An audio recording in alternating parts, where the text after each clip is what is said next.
ಒಂದು ಹೇಳ್ತೀನಿ ಕೇಳಿ, ನಿಮ್ಮ ಜೀವ ಕಾಯೋದಕ್ಕೆ ನಾನಿದ್ದೀನಿ, ಆದರೆ ನೀವು ಬಿಟ್ಟು ಹೋಗೋ ಮಾತಾಡಬೇಡಿ. ಜೀವಕ್ಕಲ್ಲಪ್ಪ, ಜೀವನಕ್ಕೂ ಕಷ್ಟ ಆಗಿದೆ. ನಂದು ರಾಜೇಂದ್ರಂದು ಆ ಸಂಬಂಧನೇ ಬೇರೆ. ನನಗೇನು ಬೇಕು, ನನಗೇನು ಕಷ್ಟ ಅಂತ ನಾನು ಹೇಳದೆ ಹೋದರೂ ಕೂಡ ಅವನೇ ಅರ್ಥ ಮಾಡ್ಕೊಳ್ತಿದ್ದ.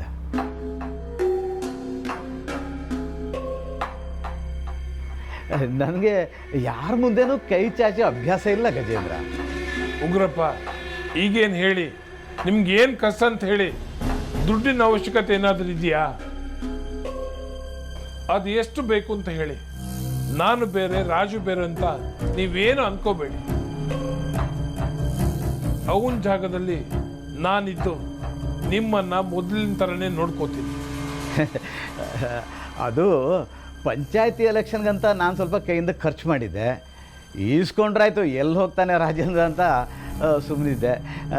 ಈಗ ಏಯ್, ಖಜಾನೆ ಕೀಲಿಕೈ ತಗೊಂಬರ್ರು. ಉಗ್ರಪ್ಪ, ಇಷ್ಟೇನಾ?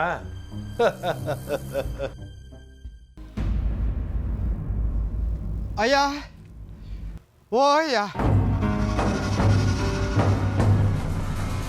ಯಾರೋ ಭಿಕ್ಷೆ ಬೇಡೋಕ್ ಬಂದಿದ್ದಾರೆ ಅಂತ ಅನ್ಸತ್ತೆ. ಸೂತಕದ ಮನೆಗೂ ಬಿಡಲ್ಲ, ಭಿಕ್ಷೆ ಬಿಡೋಕ್ ಬರ್ತಾರೆ. ಪಟೇಲ್ರೆ, ಭಿಕ್ಷೆ ಅವನಲ್ಲ, ಅದು ತಿಪ್ಪಣ್ಣ, ನಮ್ಮ ಜಮೀನಲ್ಲೇ ಕೆಲಸ ಮಾಡೋನು. ಏಯ್, ಅವನ್ಗೆ ಅದೇನು ಅಂತ ಕೇಳಿ ಗೇಟಿನ ಆಚೆನೆ ವಾಪಸ್ ಕಳ್ಸಿಕೊಡ್ರು. ಸರಿ ಯಜಮಾನ್ರೆ.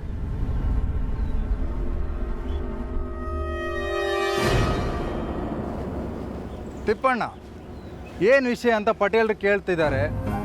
ಅಲ್ಲ, ಅವ್ರ ಹತ್ರ ಒಂಚೂರು ಮಾತಾಡ್ಕಿದ್ದಿತ್ತು. ಪಟೇಲ್ರೆ, ನಿಮ್ಮ ಹತ್ರನೇ ಮಾತಾಡ್ಬೇಕಂತೆ. ಏಯ್, ಏನೋ ಹೈವಾನ್, ಕೆಲ್ಸದ ಹೊತ್ತಲ್ಲಿ ಇಲ್ಲಿಗೆ ಯಾಕೆ ಬಂದಿದ್ದೀಯಾ? ಪಟೇಲ್ರ, ಹೋದ ತಿಂಗಳು ಅವರಿಗೂ ಕೂಲಿ ಇಟ್ಕೊಂಡಿರಿ ಚಿಕ್ಕ ಪಟೇಲ್ರ. ಅದೇ ಅಲ್ಲಿಗೆ ಸಾಲದ ದುಡ್ಡು ತೀರಿತ್ತು, ನನ್ನ ಜೀತು ಮುಗೀತು. ನನ್ನ ಜಮೀನ್ ಪತ್ರ ಒಂದು ಕೊಟ್ರೆ ನಾನು ಜಮೀನ್ ಕಂಡ್ಕೊಂಡು ಹೋಗ್ತಿದ್ದೀನಿ.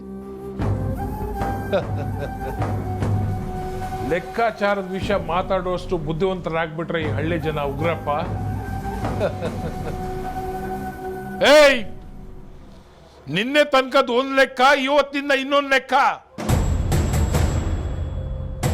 ಶಾಲೆ ಬಿಟ್ಟು ಹತ್ತಿಲ್ಲ ನೀನು, ಲೆಕ್ಕಾಚಾರ ಮಾತಾಡೋಕ್ ಬಂದಿದ್ದೀಯಾ?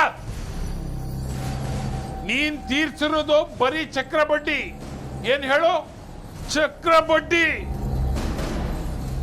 ಇನ್ನು ಮಾಮೂಲಿ ಬಡ್ಡಿ ತೀರಿಸ್ಬೇಕು, ಅಸಲು ತೀರಿಸ್ಬೇಕು. ಏಯ್, ಇದೆಲ್ಲ ನಿನ್ನ ಮೊಮ್ಮಕ್ಕಳ ಕಾಲದವರೆಗೂ ತೀರಲ್ಲ. ಏನೇನೋ ಕನಸು ಕಾಣ್ಬೇಡ, ನಡಿ.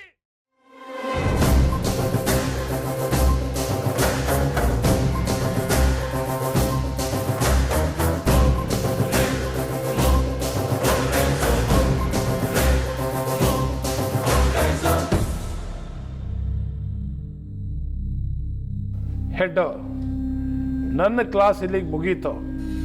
ಇನ್ನು ನೀನ್ ಕ್ಲಾಸ್ ಶುರು ಮಾಡ್ಕೊ.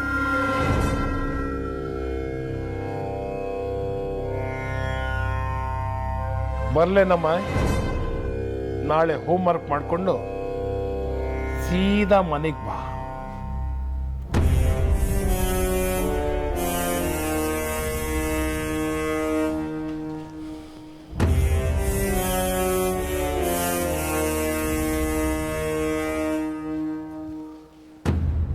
ಓಯ್, ಭಾಳ ಬೆಗ್ರಿ ಕಣ್ಣಂಗೆ ನೀರು ಬೇರೆ ಇತ್ತು. ತಗಣಿ ಮುರ್ಸ್ಕಣಿ. ಇದ್ರಾಗ ನೀವು ಬೋರ್ಡ್ ಅಳಿಸೋ ಕೆಲಸ ಇಲ್ಲ. ಅಲ್ಗಣಿ, ಬೋರ್ಡಾಗೆ ಅಂತ ಬರ್ದಿತ್ತು, ಗಜೇಂದ್ರ ಪಟೇಲರಿಗೆ ಸುಸ್ವಾಗತ.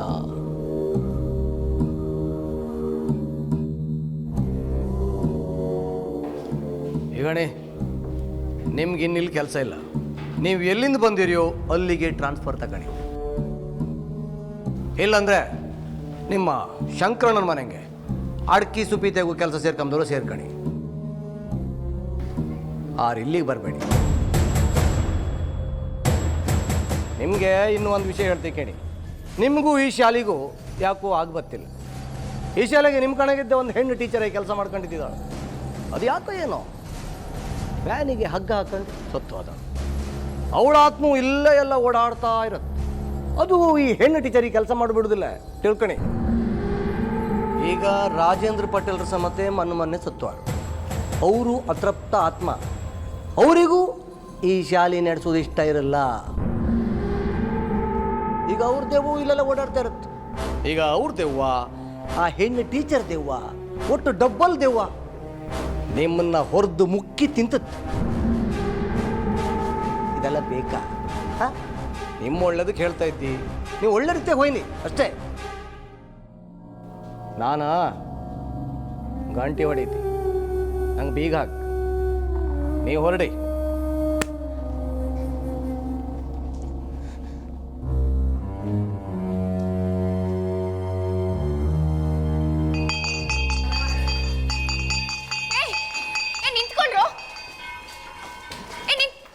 ನಿಂತ್ಕೊಳ್ಳೋ.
ಭುವನ್ ನಿಂತ್ಕೋ, ನಿನ್ನ ಹತ್ರ ಸ್ವಲ್ಪ ಮಾತಾಡ್ಬೇಕಿತ್ತು.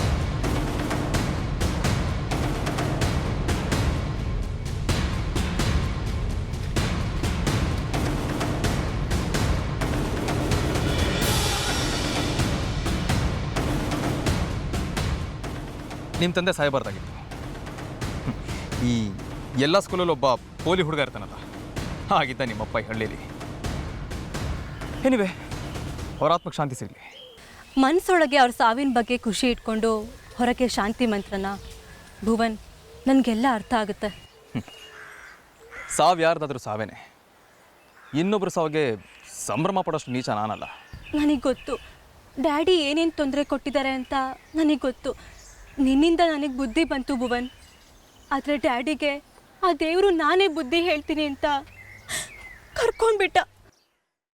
ಈ ಹಳ್ಳಿಗೆ ಅಂಟಿರೋ ಶನಿ ತೊಲಗೋಯ್ತು ಅಂತ ಶನಿ ಮಹಾತ್ಮೆ ಯಕ್ಷಗಾನ ಆಡಿಸ್ತಿದ್ದಾನ ಅವನು.